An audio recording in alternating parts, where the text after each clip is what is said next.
This is a lot of work, and I have no idea why I'm putting in the work. I don't know how to use them. Ultra boring jazz etudes that were just dry and not fun. Unrecognizable. It's like playing Twinkle Twinkle Little Star with Triads or something. I don't want to play like that. Everything I do is based off of them now. Seriously? Yeah. I hate Triads. I think they're stupid and boring. That's because when I first learned about Triads back when I was like, I don't know, 23 years old, from this book, it was so boring and dry, and I had no idea why I was learning them. It was so much information that I got really frustrated with it, and I just didn't see the value in them.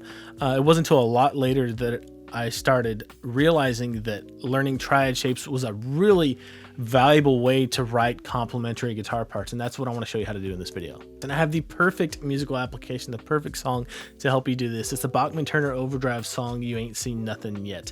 And if you check out the two main guitar parts, I'll show you a little clip here in a second, you're going to see that they're very different but very complementary. Here they are.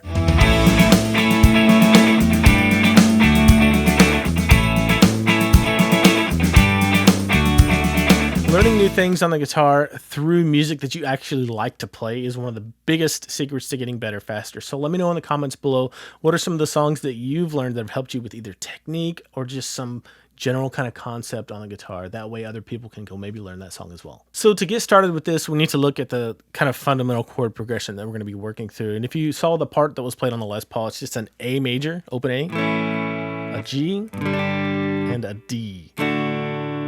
Now you can play that, or you can play like bar chords, A, G, and D.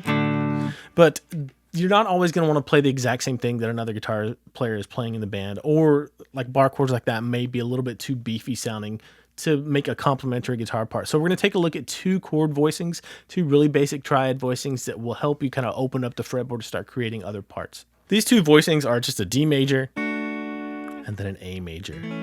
But we're going to be using what we call second inversion triads, where the fifth is in the bass. We're just using the notes that we're fretting here. So for example, the D chord is just D on the B string, F sharp on the high E string, and then an A on the G string. Those are the only notes we're going to be using. But we're going to slide this up to where it's an A chord using a D shape. So if you go all the way up to where your root note is on an A, that's exactly what we're going to be shooting for, and that's on the 10th fret.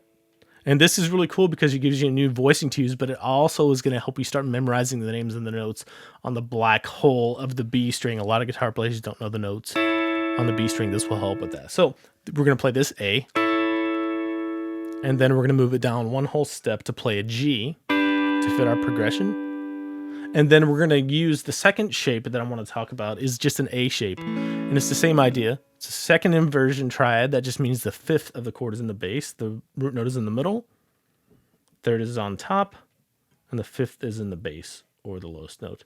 And you're going to use this root note as your reference note and move it up. We need a D, so we're going to move it up all the way to a D right here on the 7th fret. And if you know this A bar chord shape, it's the same thing. We're just not using this root. We're just using this little partial shape. So a D. So all of a sudden we go from this A, G, D, or A, G, D if you're using bar chords, to this. A with a D shape, G with a D shape, and then D with the A shape. So it's extremely different sounding, completely different part of the fretboard.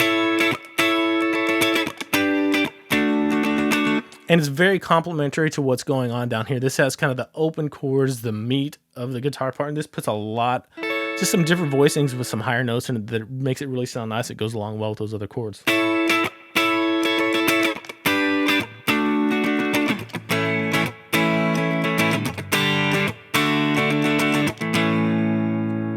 So if you only take one thing away from this video, I would concentrate on this. Just use your D shape up and down the fretboard to play different voicings for chords that you already have. Like you can even make it into a bar chord like this. But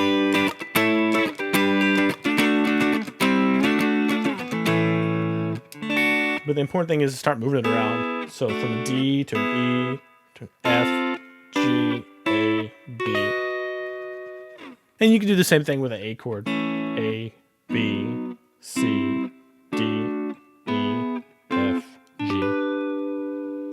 And it does take some work to get this to where you know exactly what chords you're playing, because you have to memorize the names of the notes on the B and G strings to make these chords really viable for your playing, to where you can use them in a lot of different situations. Let's look at the pre-chorus for this song, because it gets a little bit more involved and the chord voicings are coming a little bit faster. For the Les Paul part, or the open chord part, the progression is D, F major, G, A, C sharp minor, F sharp minor. And then you have a B minor 7, and then a D.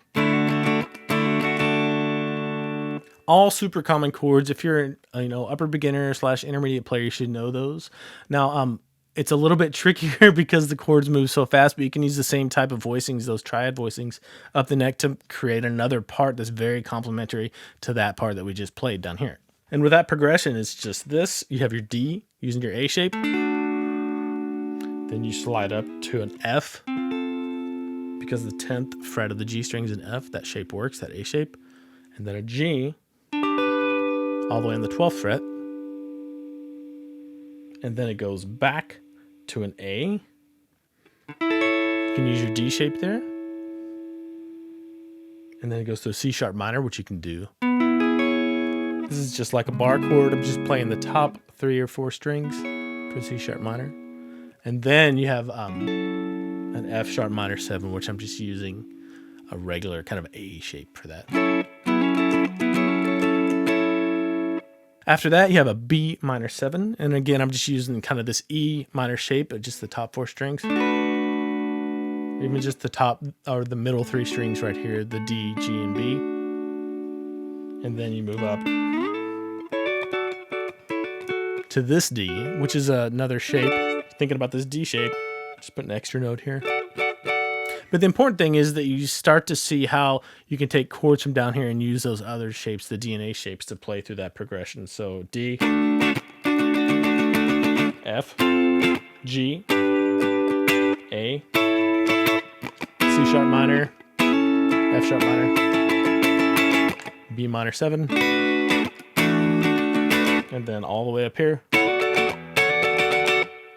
for that D chord. So again, it may seem like a lot of information at first, but the first step for this is just get used to moving those shapes around the D. Just everywhere on the fretboard that you can, to create complementary guitar parts. And this works great if you have another electric player, if you have an acoustic player, or if you have a piano player even in your band that is playing a lot of really full voicings and you need some just brighter triad type voicings to play. Now, you don't always want to play something that's completely different from the other guitar player in the band, and the chorus for the song is a great example of that. The chorus moves to all power chords.